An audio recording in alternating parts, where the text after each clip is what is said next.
Good morning, Red Acre, and welcome to your favorite nighttime show, The Dreaming Prophet. Now, they may have taken away our phones, and they may have taken away our computers, and they may have taken away that coveted 1 hour of subliminal messaging that passes as television here. But do you know what they haven't taken away? The shitty radios in the garage, which is exactly what we're using right now to bring this especially to you because we're just that fucking dedicated to you. You're welcome. Now, my name is Lavanya. And I'm Astro, and we'll be your hosts tonight. So make sure you have fun. First of all, we're going to start off this podcast with a quick explanation of what it is. If you want to do the honors, Astro? Yes. This is a Blackout Club podcast for Blackout Club players, and we'll talk about what that means after we wrap up with our intro. But the basics are this podcast focuses only on the facts. All lore, no speculation. Even though we love speculation. We do. We love speculation, but we want to provide solid facts for other players to use in their own speculation. So we'll try to keep ours to a minimum. We begin each show with a spoiler warning and a content warning because this game does deal with some heavy topics, and we will go right into that now. Our general content warning for this podcast is that there will be discussion of children being harmed and children being injured. Nothing in depth, but that is kind of part of the premise of the game, as well as general horror themes. And as a blanket warning, please keep in mind, The Dreaming Prophet will not be spoiler-free. If you really want to experience the game to its fullest, play it yourself, don't listen.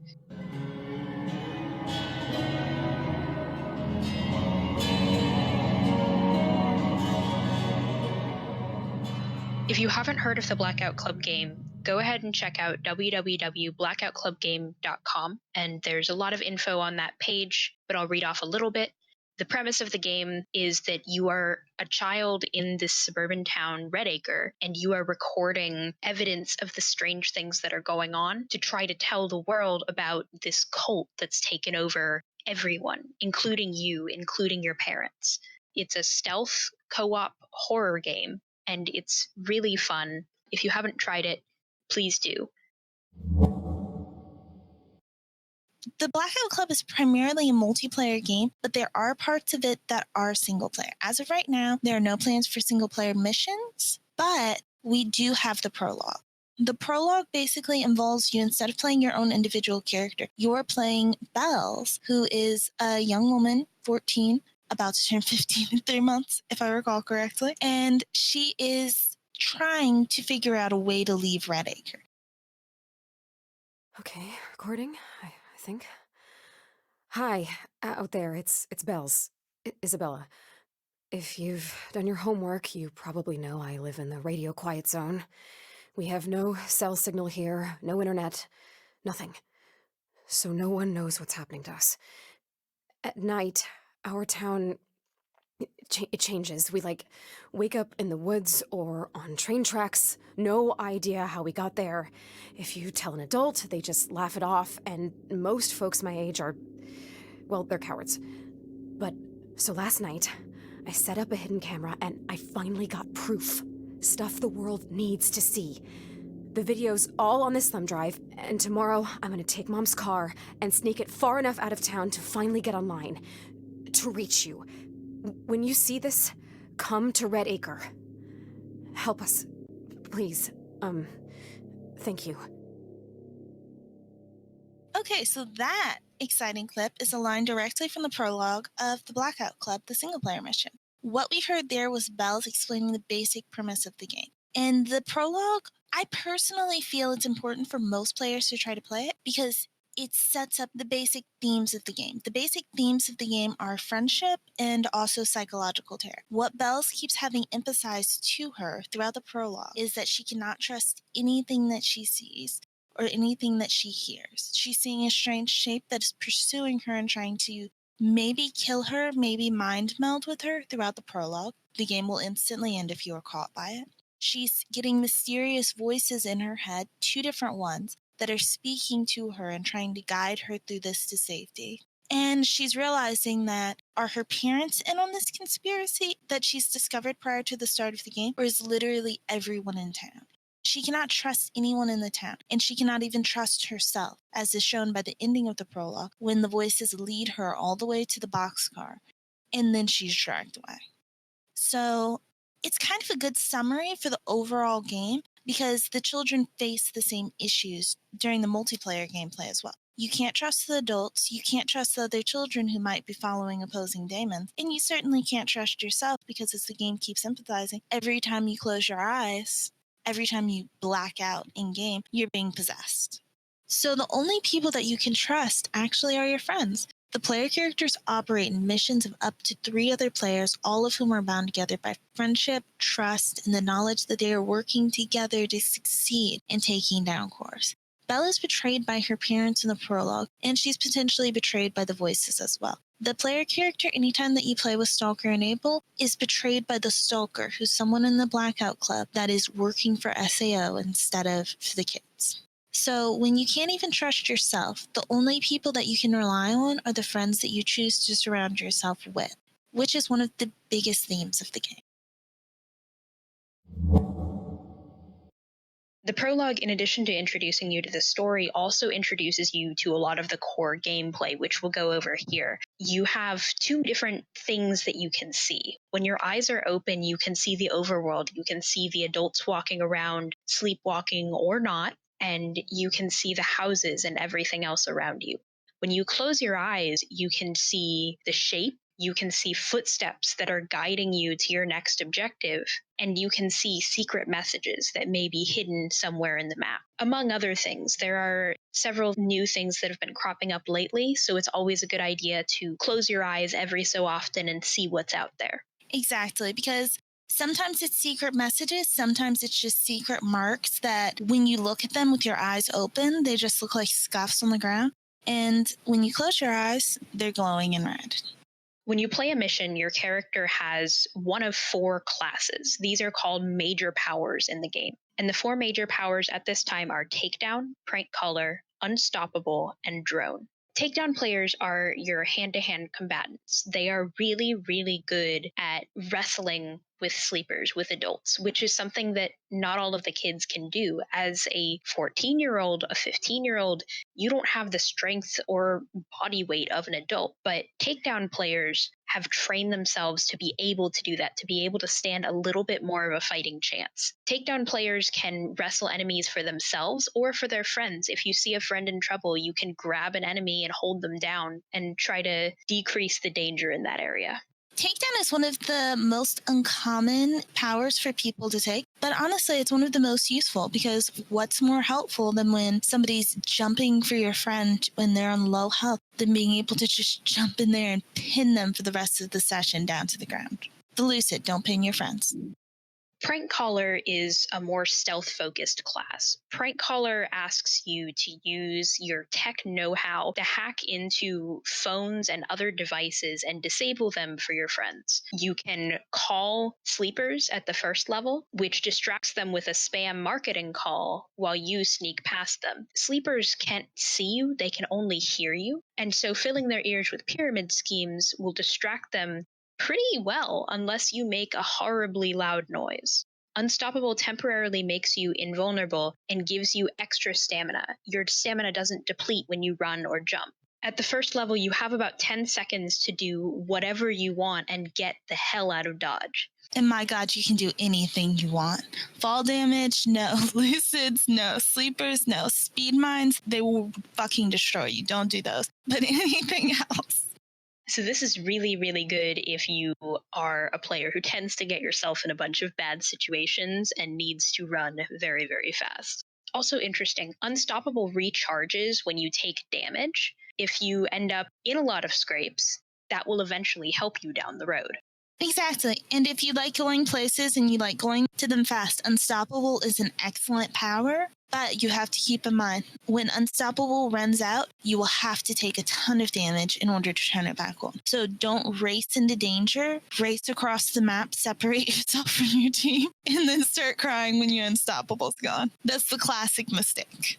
And the last class is Drone. Drone players have a secondary player character, if you want, which is this drone. It's a stolen drone from the cult that you've managed to jury rig into your own device.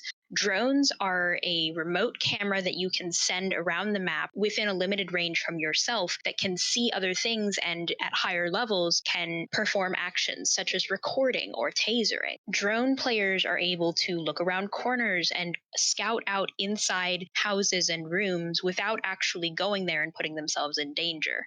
Yes, if your drone touches anyone, then it will fucking die. But the good news is you can either send your friend over, your friend with Unstoppable, make sure your team is prepared, into danger to grab your drone off of the ground and bring it back to you, or else you can manually fetch your drone. So it cannot be destroyed permanently as far as I know. Now, these classes all work well together. Having a well-balanced team helps you because it means that you have access to all of these different powers. Exactly. But it's by no means required for you to have one of every single type. I think that's a really nice feature of the game, which is that you can have whatever team composition you want. If you have 1 takedown and 3 unstoppables, that will still help you a lot.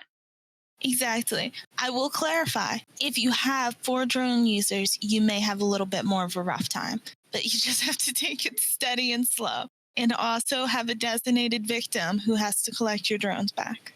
Now, the minor powers get a little bit more complicated. There are 6 of them right now. They are Locksmith, Atlas, Improve Stamina, Lucky Loot, Medic, and Nutritionist. Most of these will give you an extra item. Locksmith, Medic, and Nutritionist will all give you various items at the beginning of the game to help you out, which are respectively a lockpick, a bandage, and a energy bar. So if you happen to be the type to use those items a lot, those are definitely minor powers to look into. Atlas allows you to run while carrying bodies. This won't impact the noise made from carrying bodies, but it will allow you to move quicker while you're carrying them. There isn't much practical use for carrying bodies unless you want to be a sociopath and dump them off the cliffs or something. That's not advisable. Don't kill your grandma.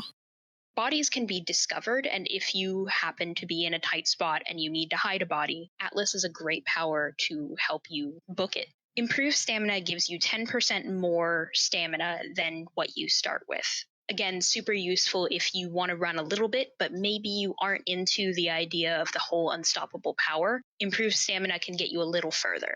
The description for Improved Stamina also says it can be used to rush skills as well as movement. They mention lockpicking and hacking, like in the prank caller power. I don't know how true that is. I've tried rushing lockpicking, and I think it speeds up a little bit, but this is not necessarily true. The truth of the deck is whatever you believe will become true. If you just believe that you're lockpicking a little bit faster, I'm sure it's 100% working. It's the dev's intent.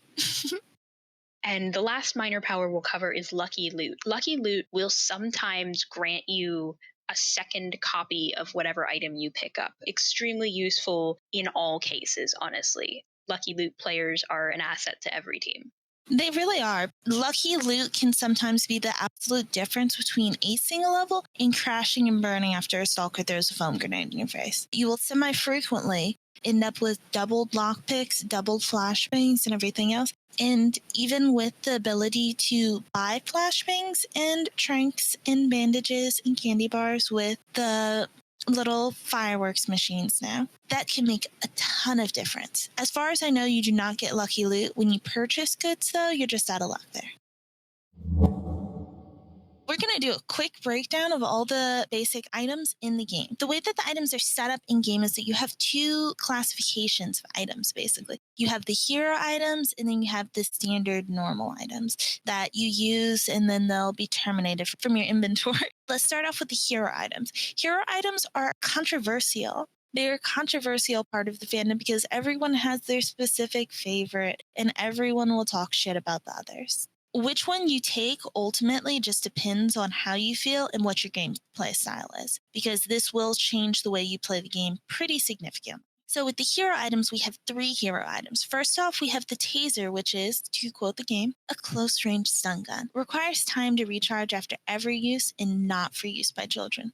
Luckily, we're not children in game. We're 14 going on 15 in 3 months.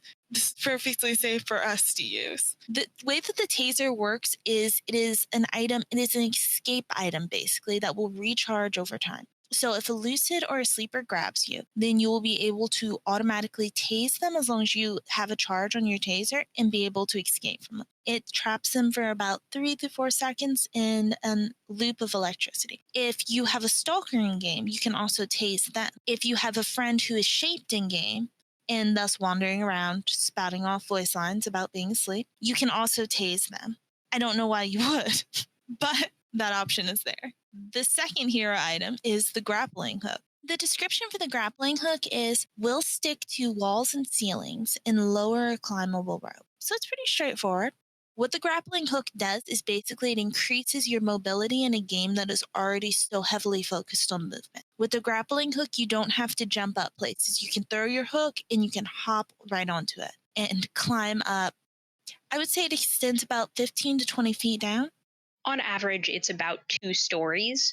So if you are 3 stories above something, we'll have a steep drop, but it'll be less fall damage than if you fell from the full height.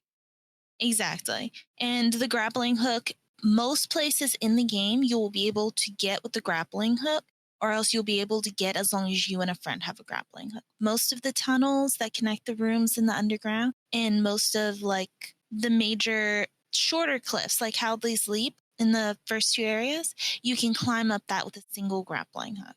So it's pretty useful if you want to increase your mobility. It's by no means required. You can get anywhere that you would get with a grappling hook. Without a grappling hook, it may just take longer. The last hero item is the crossbow, which says modified from an old history project to fire tranquilizer darts with pretty decent accuracy. Because Redacre plays history rough, I guess. In a lot of ways, the crossbow is possibly one of the most powerful items in game so long as you have tranquilizer darts. So if you are willing to drop the snacks to buy tranquilizer darts at the beginning of each game, what this does is it means that anyone within, I would probably say 60 meters or so, as long as you have your crossbow cursor aiming at them, you will be able to shoot them. You can shoot and tranquilize a lucid from about 2 houses down as of June 6th, 2019. This may get changed after we say this in this podcast.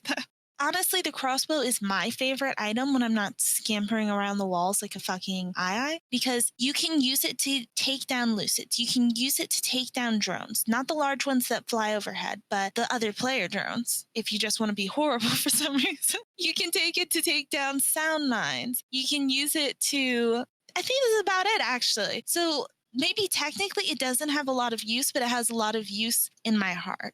I love the crossbow. We have a very special relationship. It's not versatile, but it is useful. Exactly. It is useful, and if you have stalkers in your game, you can absolutely buy a ton of tranq darts and load that motherfucker up. The hero items will become obvious to you when you're in the boxcar. There's a table that has all 3 of them laid out in a row. And strictly in my opinion, they're in the order of difficulty. If you're a new player, if you have just picked up the game, the taser is going to be your best friend as you try to learn how to navigate and how to get out of these scrapes. The taser is your second chance. The grappling hook helps you explore more after you understand parts of the map, after you start getting on your own 2 feet. And the crossbow, I feel, is extremely difficult to master, but once you do have mastery of it, it is so helpful to everything that you do. It really is. It takes a minute to master it because the walls are not always smooth, and the areas in which the grappling hook can actually successfully land are not always straight cut. I've been using the grappling hook for 3 months now, and I still sometimes hit spots where I throw it, it should land, and instead it ricochets off the wall because early access. But once you get the hang of it and you have a general idea for what the grappling hook looks like when it will be able to actually drop down, it is absolutely wonderful. So now we're just going to cover the in-game items real quick, which are largely self-explanatory. The first of the in-game items is the bandage. The bandage is basically, you can find this in chests. You can start off the game with this if you have the medic perk, and you can buy them from the snack machines or from the firework vendors in-game. What it does is it will heal about 1/3 of your stamina. So if you've taken a wound by falling off a cliff, being grabbed by a lucid, or being fucked up by a stalker, it's here for you. You can bandage yourself, or else you can be bandaged by another player too, which is always useful. Second up is the energy bar, which is often having debates involving it on the various discords. over whether or not it is OP. Because the energy bar will briefly top off your complete stamina bar, so you have endless energy. And more importantly, you do not get staggered when you fall. So you can jump off as high of a cliff as you want. And when you hit the bottom, as long as you ate an energy bar on the way, you will be able to still keep running with no interruption. Third up is the flashbang, which is an escape item. It is a military flashbang, which we are not asking how these fucking children found this in Red Acre. Red Acre's just stocked the fuck up. What it does is you can throw it and you can blind enemies in, I'd probably say, 6-foot radius around where it lands, and it will also stun the shape. It will also make the screen flash white for any players around, but it won't stun them the way it will for like stalkers, which is always nice. Third up is the noisemaker. It's little fireworks. When you toss them, it will create a ton of noise, and it will attract any lucids or sleepers who are not presently engaged over to it. So it's a very useful method of crowd control in a game that does not necessarily have crowd control. It also seems like it may be one of the most common drops because you will usually have a noisemaker in your games. Foam grenade, basically, whether or not it's OP, like with the flashbang grenade, is a pretty big topic of discussion with some parts of the community. Because the foam grenade, once you throw it, it will create a puddle of foam, hyper-absorbent foam, on the ground. When you land on that, it will produce no fall damage. If you walk on it, it will have no noise. It will disable cameras temporarily if you throw it at it. It will disable sound mines and proximity mines permanently if you throw them on it. And anyone who walks through it will start producing footprints so you can see exactly where they go. In addition to that, if you throw it at the shape, it will stun the shape very briefly, and it will highlight the shape so he'll be covered in foam and you can actually see him with your eyes open. The foam grenade is one of the most versatile items in the game, if not the most versatile item. Oh, I think it's absolutely the most. It's quite genius. I think it's one of the highlights of the Blackout Club as a game. It is, because the thing is, the foam grenade is one item and people can use it for about 5 different gameplay styles, which is very nice because I almost never use it to reduce noise. I use it as a limited form of crowd control to get lucids the fuck away from me, a method of stunning lucid, and also to ensure that I don't take fall damage so I never have to stop. The next item is basically a tranquilizer dart. Unless you are carrying a crossbow, it is melee only. It is an escape item. You can use it when you are grabbed, or else you will have to grab a lucid in order to use it, or a sleeper, or a stalker. Kids can be tranquilized by stalkers. It is not a big deal. It will stun you for about 5 seconds, but it is fucking infuriating. Best way to make somebody tilt in 0.5 seconds. The sleep tripwire is basically the tranquilizer dart for anyone who plays more stealthily. It will create a tripwire across the ground, and any enemies, whether that's lucids, sleepers, or other children, who walk across it will be stunned. In the case of lucids and sleepers, it will knock them the fuck out. You can also set it up for the shape, and it will stun him temporarily, the same that it will do for player characters. Quick note here, except for shooting other players' drones, TBC does not have friendly fire. So you don't have to worry about setting up a sleep tripwire and then fucking over your teammates because they just won't be affected by it at all. And the last item is lockpicks. The locked areas in game are the chest, doors to the houses, and I do believe that's it. You can also kick in anything that is locked instead of unlocking it at the severe risk of drawing a shit ton of aggro. So it's another matter of gameplay style.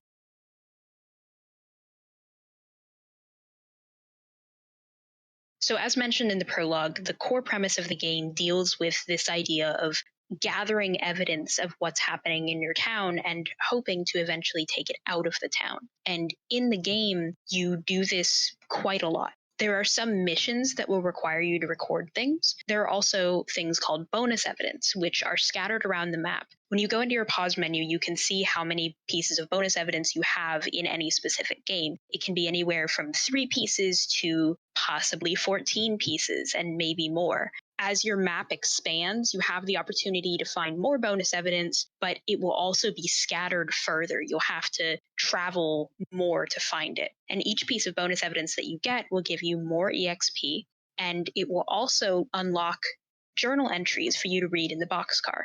These pieces of bonus evidence can be various things. You will know them because they will prompt you to record them by having a little bit of TV static and a slight green haze on them. They can be posters, they can be suitcases, they can be creepy duffel bags full of mail. Depending on the mission, sometimes the bonus evidence will be things like pages from confidential files that you can kind of but not quite read. Or else there'll be bloodied up furniture, or else there'll be blood stains on the ground that you have to clean up. It really just depends on what type of game you're in at that point.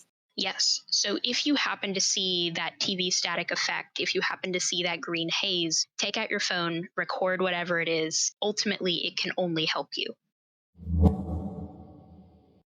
As if we couldn't have more things to do in our games, in addition to the main missions, the bonus evidence, just listening to the different enemy voice lines to get lore, there is another objective that you can complete throughout many missions, which we might call a fragment quest. There is a daemon of this game called the Idare, and the Idare was fragmented. He was shattered. And because of that shattering event, various parts of his name are scattered around the map. They appear as small bits of fog against a wall or in a specific area, and you can collect them by turning on your flashlight, aiming it at the spot, and closing your eyes. This does make you more visible, so it's not something you should do in a risky situation. But collecting these name fragments allows you to choose how to use them. You can return them to the Idare, or you could turn them over to Speak as One to be burned. There are no in-game mechanics for this. However, when you interact with those daemons, you can choose what you'd like to do. Personally, I was going to do this fragment section, but someone banned me from it on account of the fact I keep burning mine. But if you want to burn them, the way that you do that is you light up a Light of Rebellion, one of the reward items you can get from the chest, and you just send off a prayer. And you're like, hey, Speak as One, I want you to know, here's some fragments for burning. Fragments will appear once in a while, and if you spy a fragment in one place but you can't retrieve it at that time, your next fragment will always appear in that place until you collect it. So as your resident Speak as One stan, I'm going to cover the next game mode, which is possibly the most important game mode that you will ever play. Fuck the main missions, because this is what we were placed on this earth for. So, Stalker mode was introduced in Update 5, which was phrased, Enter the Stalker. Basically, in order to access the Stalker mode, you will need to gain one dossier, and then enter into the Stalker van and select a mission to stalk. The Stalker is the antagonist, is the player antagonist of the game. Basically, your mission is not to make the team of children white, but to increase the spookiness of their playing experience by not getting caught, filming them, and attracting enemies to them. You're trying to make the game harder, and you're trying to freak them out. It's a lot of fun. The responses and reactions you can get from the player characters is always fucking amazing. So you will be playing 1 versus 2 at the very minimum, because in order for a Stalker to arrive in a game, it has to have 2 players at the very least. Often you'll end up in a 4 stack, so it'll be you versus 4 players. Again, your goal in this game mode is not to wipe the player characters. You will almost never be able to wipe the player characters. But it is to just make it more difficult for them. And usually, if people see a Stalker is in the game, they will derail everything and become dedicated to hunting you down like a fucking dog. So it's a lot of fun for everyone involved. Like a really sadistic game of tag. It should be noted that when you begin the Stalker mode, there's explanation on text on the screen that starts with "you will be caught." The Stalker adds atmosphere, adds danger, but they are not the protagonist of the Blackout Club. The club kids, for which the game is named, are the protagonists of the game. And it's important to note that while if you wipe the kids, you will get your dossier back. The only way that you can get points is through keeping them alive to farm them for interactions with the Lucids or for proof of their crimes. You get points and you reach the top of the Stalker leadership board, which can reward you either a jacket or a shirt, through recording and interacting with the kids. The goal is not, which can never be stated enough, is not to wipe the entire party. The mode is ultimately about encouraging interaction. Maybe the real winning was the friends we made along the way. Yes, maybe the real winning is the friends we made along the way. And the real purpose of the Stalker mode is learning the beauty of the enemies to Biffles for life trope. Don't hunt down your stalker like a dog and tie them up to sacrifice to end her teeth. Bring them home for hot cocoa and a blanket.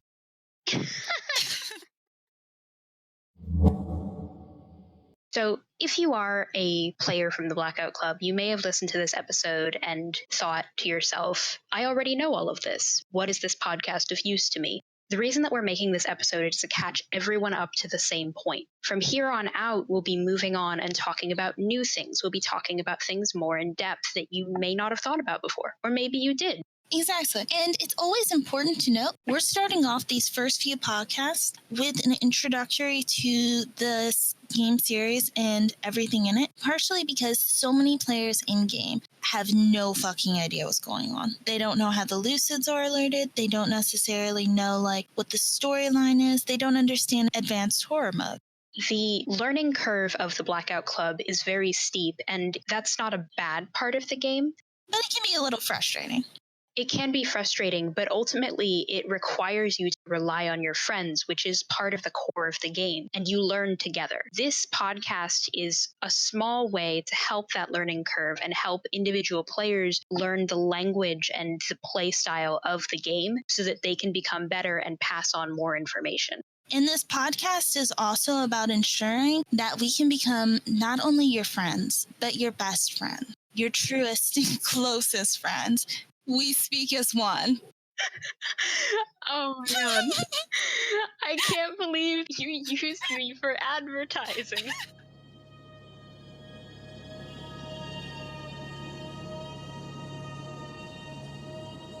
The Blackout Club is made by Question Games. Our fact checker is Bellamy. Our transcript is by Lavanya. Audio editing is by me, Astro. Saviel is a Henway.